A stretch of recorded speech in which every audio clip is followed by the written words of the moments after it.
Hello, everyone. My name is Rachel Gonzalez, and I am starting a YouTube channel this year. I have been thinking about this for many months now, and I had a friend last year who told me if you're going to start a YouTube channel, you just need to make the first video. And so I have been putting it off for probably about 8 months now.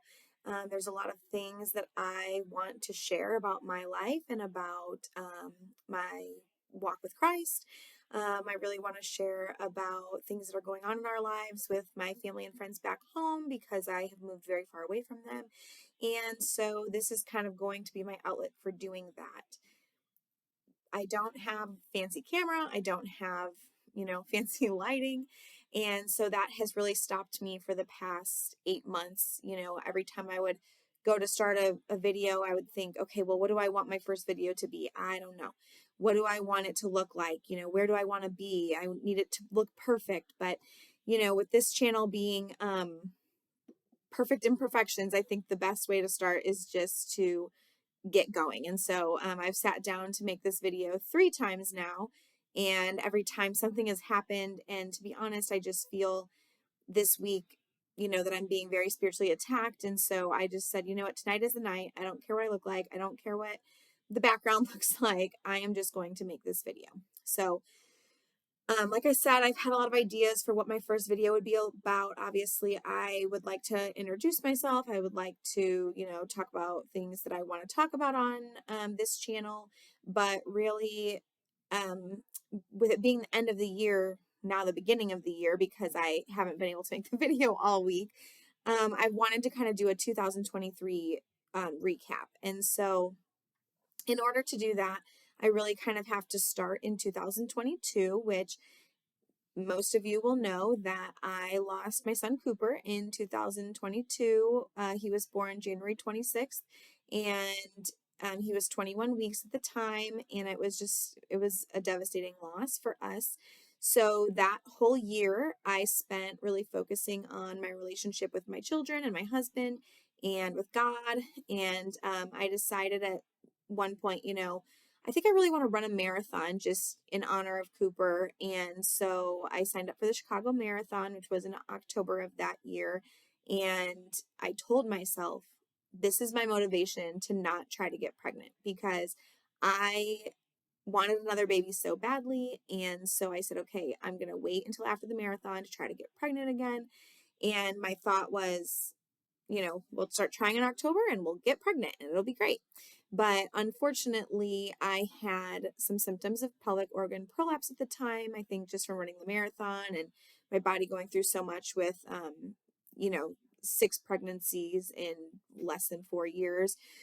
So we decided to kind of wait. I went to physical therapy. I started kind of like rehabbing my body, really getting into shape. And we didn't really have a timeline after that on when we would try to get pregnant because I wasn't even sure if I was going to be able to get pregnant again, until I went to physical therapy and they said, yeah, you're crazy. Yes, of course you can. We're going to rehab this and everything's going to be fine. So I was walking into 2023 with a lot of disappointment because I didn't have a baby in my arms, which I should have, and I didn't have a baby in my belly, which I wanted so bad. And so, just walked into 2023 really disappointed. So, Jose and I had always, talked about wanting to adopt eventually. And through those conversations about adoption, we really kind of settled on foster care. And we were like, we really have a lot to offer to kids, a safe place, a loving home, things that kids need that they might not be getting elsewhere. So we decided in January of 2023 to start the process for getting licensed for foster care. And, that beginning of the year, I decided I don't really do like New Year's resolutions usually, but that year I decided I would do a word of the year. And so my word of the year was pray. And we had prayed about foster care. We had prayed about adoption, what that would look like. And like I said, we settled on foster care. So we really started praying about that. We got the name of an agency from a friend, which we had a list of agencies, and this one that we ended up going with was I think the best fit for our family and for what we're doing. So we got started on that. That was about 6 weeks of classes, and it was every Tuesday for 3 hours. So we would drive an hour to Austin, do a 3 hour class, drive an hour back. And so our weekdays were pretty busy with doing that. In the same month, we celebrated the 1 year anniversary of Cooper's birth and death. And so, that was a really hard day. But from that, we actually conceived our daughter that we now know is a daughter. We didn't know throughout the whole pregnancy, which was really fun. But we conceived her, and it was like, I knew right away. I'm like, I know I'm pregnant. I have to be pregnant. I feel pregnant. I've been pregnant many times. So I really knew, and I just had that gut feeling like this baby is going to be meant for our family. And so it was really fun, like waiting to find out, because I waited until February 7th, which is the day that I found out I was pregnant 3 years prior with my son Brady. And what's cool about that is it made my baby at the time, my baby's due date, Brady's birthday, which my whole year has just been riddled with coincidences in ways like this, which I know are not coincidences. They're, acts of God, I believe. But it was just coincidental that it happened, because Brady was early. He was not born on his birthday. He was a little bit early. And so my due date was his birthday. And, I just kept telling everybody, like, she's not going to come on his birthday. It's not going to happen. Nobody's born on their due date. So, surprise, she was born on his birthday. But it just was so funny. And so after finding out I was pregnant, obviously we were doing the foster care. Now I find out I'm pregnant, which I have very difficult pregnancies and I get very sick. So I was pregnant then, very sick. And then we got into March, which started T-ball season. And this was JJ's first year playing T-ball, which was so awesome, but I was also very sick. And so, he had 2 practices a week, 6:30 to 7:30 p.m. He had games on the weekends. So we were doing the foster care, we were doing the practices, the games. And it was a lot of stuff to be doing, honestly. But in hindsight, looking back, like, it just felt normal. Like, this is just what we're doing. And I would say it probably did take my mind off of my sickness a little bit. And so anyway, it was a busy season. And also with the sickness, I will say, because people ask me all the time, were you as sick with this baby as you were with the others? And the answer is no. So, I kind of did have a little bit of wishful thinking there that it was maybe going to be a girl, because obviously we did want to have a girl someday. Obviously would have been very happy if it was a boy, but we are very blessed because, we have 2 boys already here on earth. We have our boy in heaven. We also have 3 more kids in heaven that we don't know their gender. And then now we have a baby girl. So we're very excited about that. Also in February, I decided during a, snow week that I was going to potty train Brady, and that went much better than it did when I potty trained JJ. I think potty training and teething are 2 of the worst parts of motherhood. So, I was very nervous about it, but it went pretty smoothly. And, he was sleeping through the night dry in like 5 days. So he did a very good job with that. And I was very excited.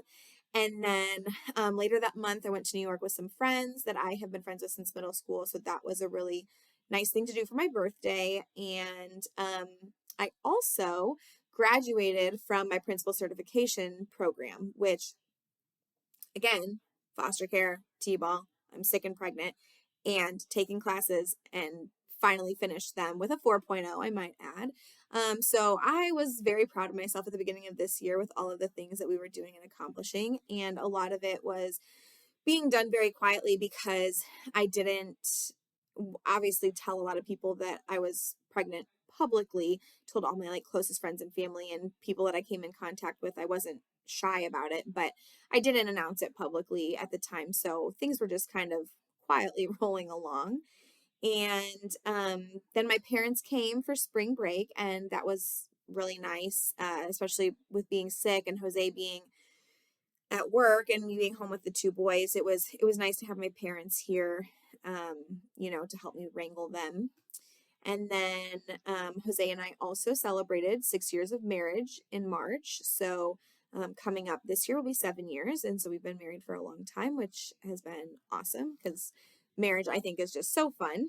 And then in April, we started, I started really studying for my principal certification exam. So I had finished my program in February, but now I had to take two tests. One was like a project based test, and then one was you sit down for like 3 or 5 hours or whatever, and you take the test.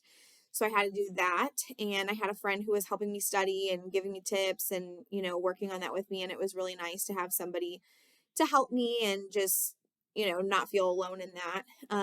I'm so grateful that I passed those tests because almost instantly, like within 2 days after passing, I had my certification. So I started applying for jobs I wanted to do assistant principal. I really don't have aspirations to be a principal.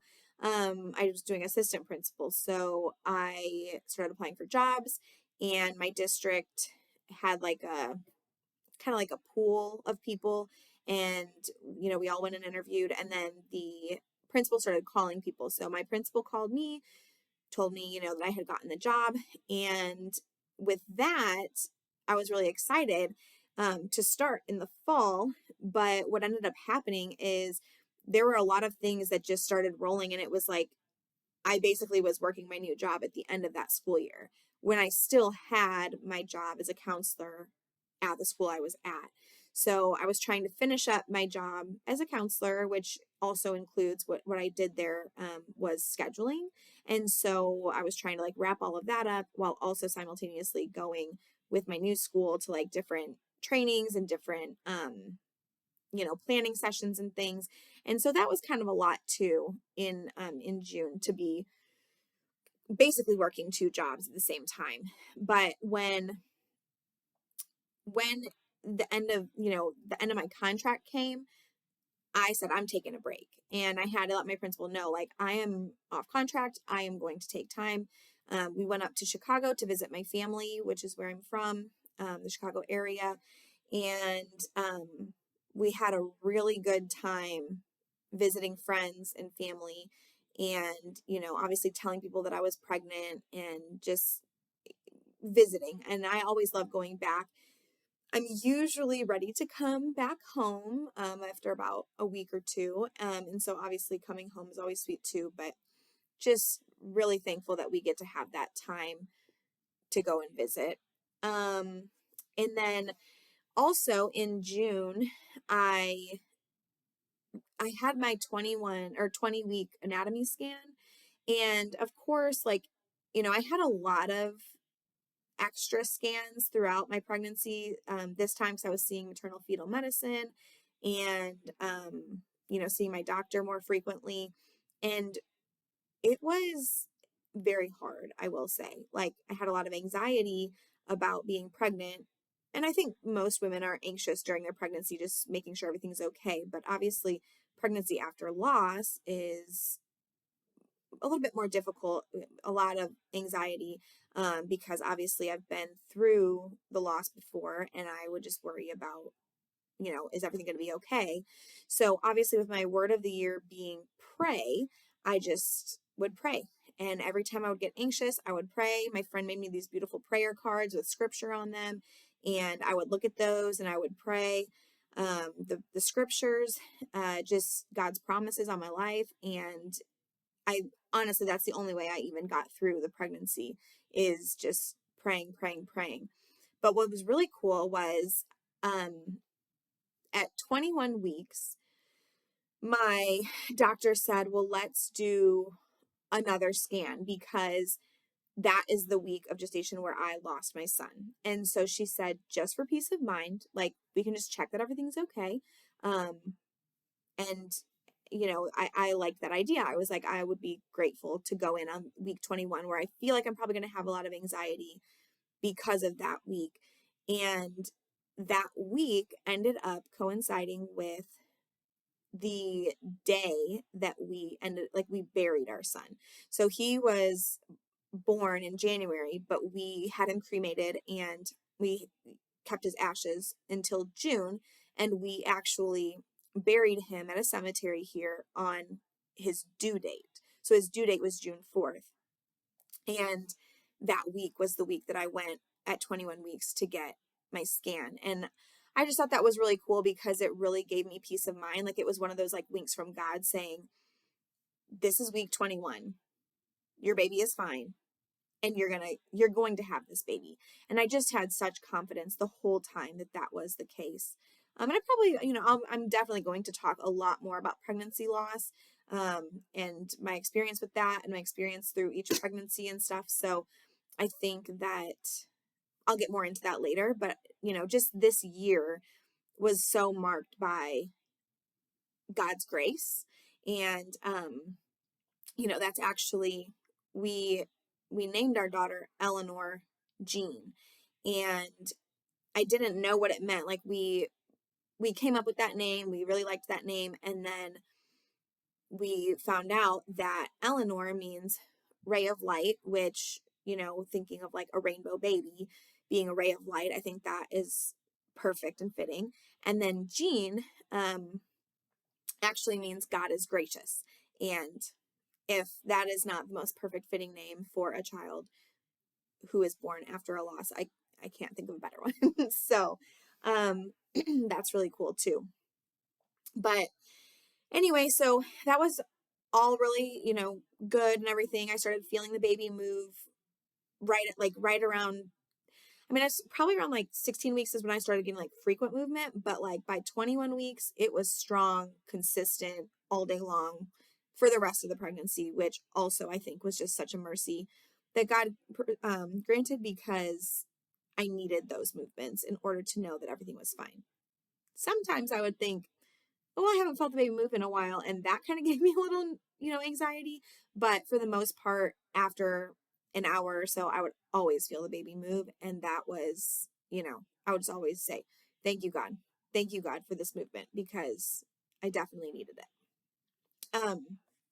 So anyway, one of the things that we did when we went up to Chicago was we went to the Great Wolf Lodge with my family, and I have not been on a vacation with just my family, like my brother and my parents, since I graduated college in 2013. We went on a cruise together, which was super fun. And so having us now all together with my brother and me and our kids, and our spouses and our parents, it was amazing. I can't even describe how awesome it was to just have us all in one place together, um, doing something so fun. I love going to resorts like that because you don't have to really go anywhere else. Like you have everything you need right there.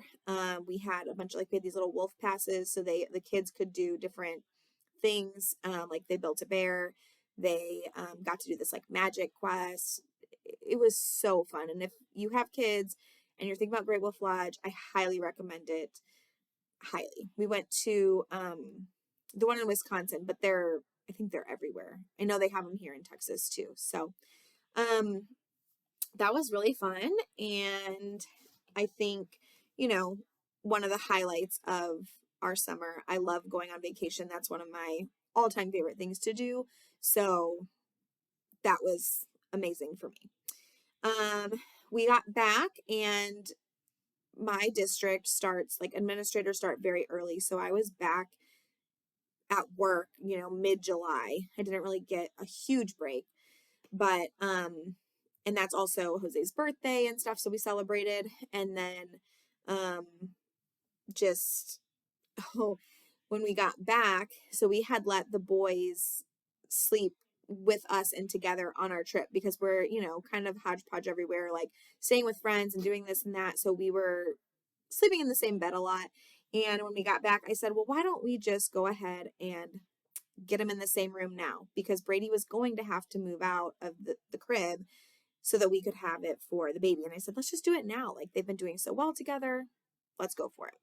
So we got them bunk beds. They started sharing a room. It's been on and off. It's been great sometimes because when they're scared, they have each other and it's so sweet. And I watch them on the monitor just cuddling up to each other. Like some nights I'll see Brady, rubbing JJ's head, or JJ will go over and like kiss Brady on the cheek and say goodnight. And it's just really sweet. And other nights, and especially nap times, have been chaos, and they have kept each other up and they've woken each other up and they've done all kinds of things that have been tough to manage.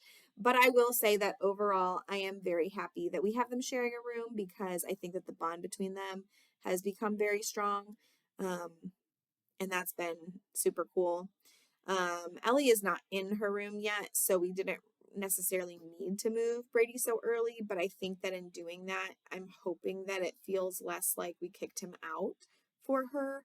Um, so we'll see how that goes once we do move her into her crib. And then let's see. So that was July. And then August, my sister-in-law had a baby.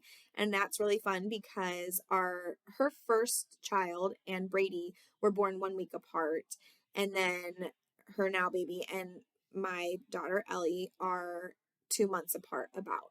And so it's just nice like having babies close in age, and we spend most of our time with them. So it's really fun to have all of the kids, together, and then obviously celebrating Christmas and all of the different holidays together is fun, having all the kids around. So that was awesome. She did great and the baby is great. And so we're very thankful for that. And then it was my turn to get ready for my baby. We had her baby shower, and then we had a baby shower for me. And then it was just kind of get the ball rolling. JJ did play fall ball this year, and it was okay. I mean, it was different than the spring. The spring was like really hyped up, and the fall was kind of low key.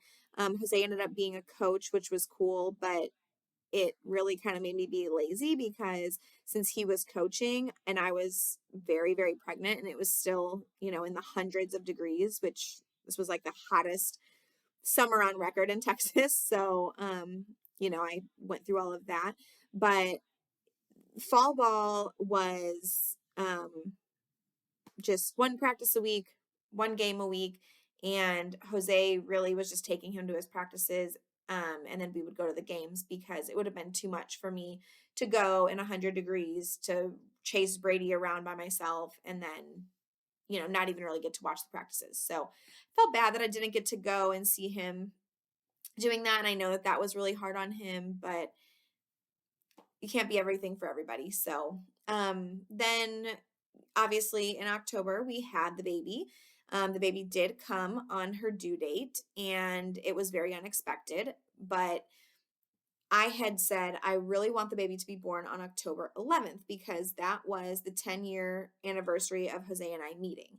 And so I thought it'd be really cool, if she would be born on the day that we met 10 years prior.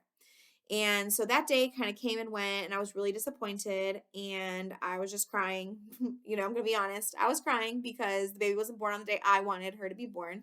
And that's ridiculous, but it is true.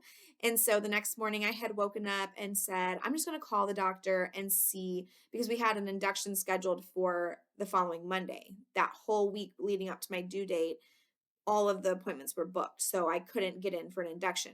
So we waited, and they said Monday, the 16th. I didn't want to wait that long, because obviously every day that passed felt like an eternity. Just wanting to make sure that the baby was okay, and just being really nervous. And so I was getting really anxious right there at the end. So I just called and I said, do you do inductions on the weekend? And they said, we only do inductions on the weekend if your doctor is on call. And I knew my doctor was on call because I asked her when she would be on call. And it's really important to me that my doctor delivered our babies. She's delivered now all four of them, Cooper included, which is super special to me. And so they said, yes, we can do an induction on Saturday.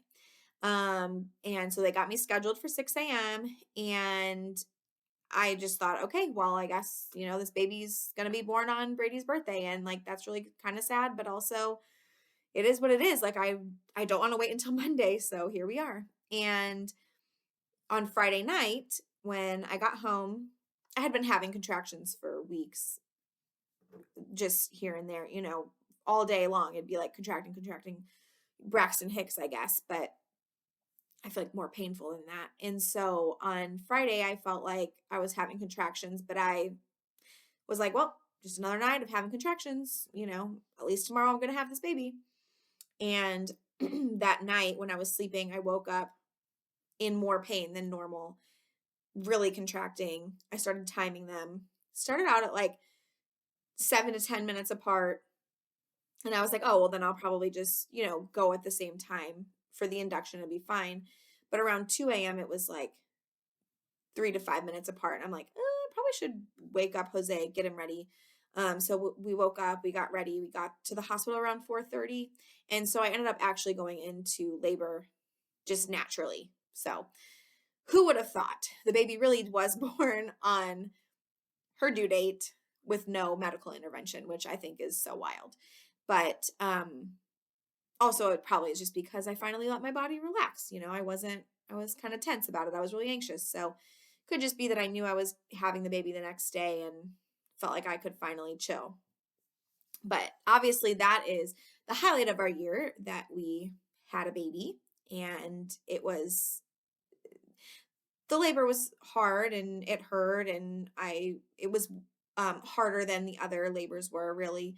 But obviously it was with such joy, and that I definitely, looking back on it now, don't even care about all the pain that it caused, because I feel great and I have a beautiful, healthy baby girl. And that is just the best gift I could have ever asked for, which I did ask from God many times throughout the pregnancy. Just a healthy, happy baby, but also maybe a girl. Just healthy and happy, but also maybe a girl. And then, we had this blanket that had the Bible verse, which, you know, is so special to us. It's the Isaiah 66:9, and it says, I will not cause pain without allowing something new to be born. And if that isn't the truth, we definitely are sad. We went through a lot of pain in the loss of our son, but we have now a precious baby girl, and we are very, very grateful for that. And it's just by God's grace, honestly. So it was nice to have Jose home for 2 weeks to help me with that. And I will say my postpartum period was a little bit more emotional than it had been prior, with any of my pregnancies and births. So I'm going to go ahead and blame that on Eleanor being a girl. Um, I just can't think of any other reason why it would be so drastically different. Um, and then in November, we celebrated Thanksgiving with my parents. They always come down for Thanksgiving, but this time they stayed for 16 days. So they got to spend a lot of time with the boys. While they were off for Thanksgiving, they got to spend a lot of time with Eleanor, obviously with me, my husband. And so that was really fun having them here. And then, I mean, I've just been on maternity leave. Like, my cousin came to visit, and I'm super excited because she's getting married next year, and I get to be her matron of honor. And so I'm really excited about that. And then, the boys were just home for Christmas break for 2 weeks, and Jose actually took the last 2 weeks of his paternity leave then, because I really needed him to be home for Christmas break because I had all three kids. I'm pumping. It's just a lot to manage all alone at this time, with such a little baby. So he decided to take those last 2 weeks, and he was able to, which I'm so grateful for his company for allowing, him to have that time. Um, and then we've just kind of been, hanging out. And so that was our year. I would say one of the best years of my life. Um, just super busy, super full, but so full of love. And if there is one thing that I can say about this year, is that um, it is certainly marked by prayer. When I said I'm going to pray, and that is my word of the year, I lived it to the fullest. And I am so fortunate that, with our faith, even when things have been really hard and not so great, we've been able to maintain that faith that God, doesn't just arbitrarily allow us to like feel hurt and pain, but that everything is going to work out the way that it's supposed to. And so, just really grateful for that. And that is our 2023. We survived it, even with all of the things we were doing. So, like I said, I'm hoping that in 2024, I will be able to kind of maintain this channel, have videos. There's a lot of things that I want to talk about, and I'll get more into that. But for now, I'm just grateful that you are here watching this video, listening to our life as it was this year, and we will see you next time.